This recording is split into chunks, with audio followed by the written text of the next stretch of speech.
7 जनवरी 2025 पुणे में located VNS global service नाम की इस कंपनी के पार्किंग लॉट में आज कुछ ऐसा होने वाला था जिसे वहाँ के लोग अनजान थे। और यह सब कुछ तब हुआ जब शाम का वक्त था और भीड़-भाड़ सबसे ज़्यादा थी, क्योंकि डे शिफ्ट ओवर होने के बाद लोग अपने घर को निकले थे और नाइट शिफ्ट करने वाले ऑफिस जा रहे थे।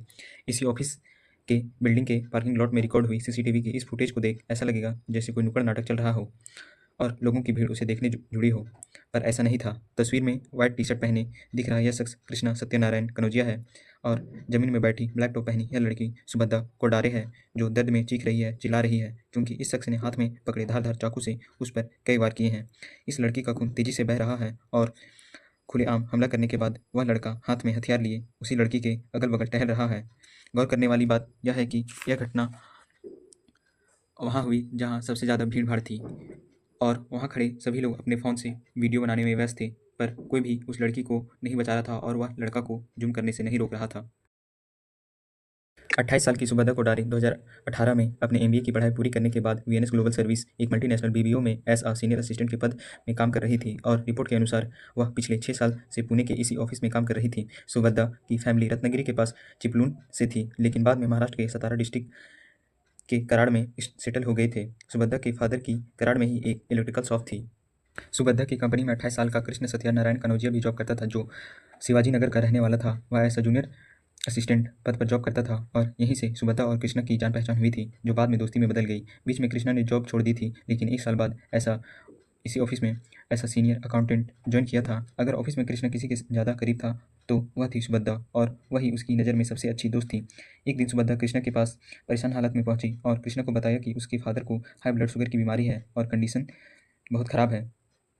डॉक्टर ने ऑपरेशन के लिए बोला है, लेकिन उसके पास इतने पैसे नहीं कि वह अपने फादर का ऑपरेशन करवा सके। सुभद्रा ने यही रीज़न बताकर कृष्णा से 25,000 रुपये उधार देने की रिक्वेस्ट की। अपनी दोस्ती को देखते हुए कृष्णा ने बिना देरी किए अपनी सेविंग में से 25,000 रुपये दे दिए, लेकिन बात यहीं पर नहीं रुकी। अगले कुछ महीनों में सुभद्रा कभी 25 तो कभी 50,000 रुपये कृष्णा से उधार ले जाती और हर बार यही कहती कि उसे इन पैसों की ज़रूरत उसके पिता के इलाज के लिए है।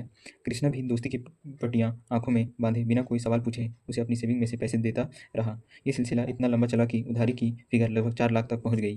कृष्णा को ऑप्थेल्मिक डिसऑर्डर था, जिसके चलते उसकी एक आँख में प्रॉब्लम थी और इसी वजह से उसे हर 2-3 साल में एक मेडिकल प्रोसीजर से गुजरना पड़ता था और यही वजह थी जून 2024 में उसकी आई सर्जरी ड्यू थी। अब चूँकि कृष्णा को पता था कि आने वाले वक्त में उसे सर्जरी के लिए पैसों की ज़रूरत पड़ेगी, इसलिए उसने सुभद्रा से कहा कि वह उसके पैसे लौटा दे, पर वह हुआ वही जो मोस्ट ऑफ द केसेस में उधार दिए पैसे मांगते वक्त लोगों के साथ होता है, और वो है दिलासा, आश्वासन या यूँ कहें वादा। और ऐसा ही वादा सुभद्रा ने कृष्णा से किया।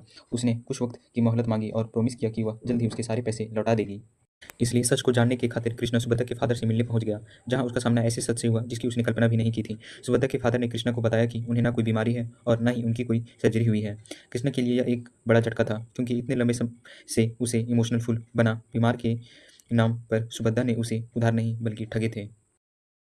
और यही सोचकर उसका खून खौल बैठा। कृष्णा के मन में इतनी नफरत भर चुकी थी कि उसका दिलो-दिमाग ठीक से काम नहीं कर रहा था और वह ठीक से सोच नहीं पा रहा था।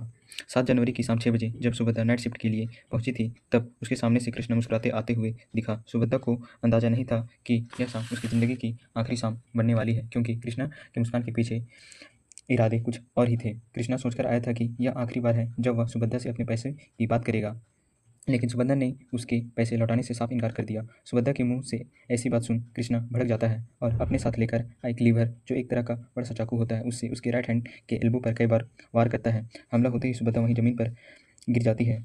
उस वक्त वहीं के लोग तमाशाबीन बन केवल देख ही रहे होते हैं। सुभद्रा जैसे तैसे कॉल कर अपने पिता को यह सब बता ही रही थी, तभी कृष्णा उसके हाथ से मोबाइल लेकर कॉल पर उसके पिता से कहता है कि वो अब उसके पैसे वापस करें। इतना कहते हुए उसने हाथ में पकड़ी चाकू को ज़मीन पर फेंक दिया। उसके बाद वहाँ खड़ी भीड़ उससे पकड़कर उसकी पिटाई करती है और पुलिस के हवाले कर देती है।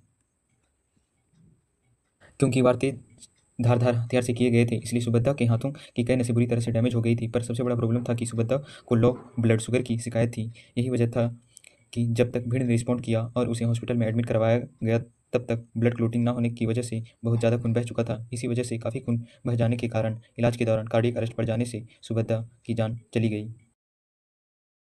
सुभद्रा के बहन की कंप्लेंट के बाद कृष्णा को BNS section 1031 and arms act section 4 and 5 के तहत केस रजिस्टर कर अरेस्ट कर लिया गया है। पुलिस की रिपोर्ट में यह साफ बताया गया है कि यह केस केवल पैसों के लेन-देन से जुड़ा है। इसमें कोई रिलेशनशिप से जुड़ा कोई एंगल नहीं है। इस केस ने लोगों के ओपिनियन को 2 भागों में बाँट कर रख दिया था। कुछ लोग जहाँ कृष्णा के अपराध को ठीक ठहरा रहे थे, यह बोलकर कि उसने जो किया वह सही किया, तो कोई उसे 21 तोपों की सलामी दे रहा था, तो कोई उसे सैल्यूट कर रहा था। इस क्राइम से जो मैंने सीखा वो यह था कि किसी को उतने ही पैसे दो जितना पैसे देकर तुम भूल सको, और उतने पैसे उधार लो जितने पैसे सही टाइम पर चुका सको। पैसे के लेन-देन से अक्सर मिसअंडरस्टैंडिंग हो जाते हैं, जो अक्सर रिश्तों को खराब कर सकते हैं। इसलिए यह ज़रूरी है कि आप सोच समझकर पैसों का लेन-देन करें। अगर आप ऐसे ही क्राइम रिलेटेड वीडियो देखना चाहते हैं तो हमारे इस चैनल साइको वर्ल्ड डॉक्यूमेंट्री को सब्सक्राइब करें, ताकि हम वीडियो आप तक पहुंचा सकें। धन्यवाद।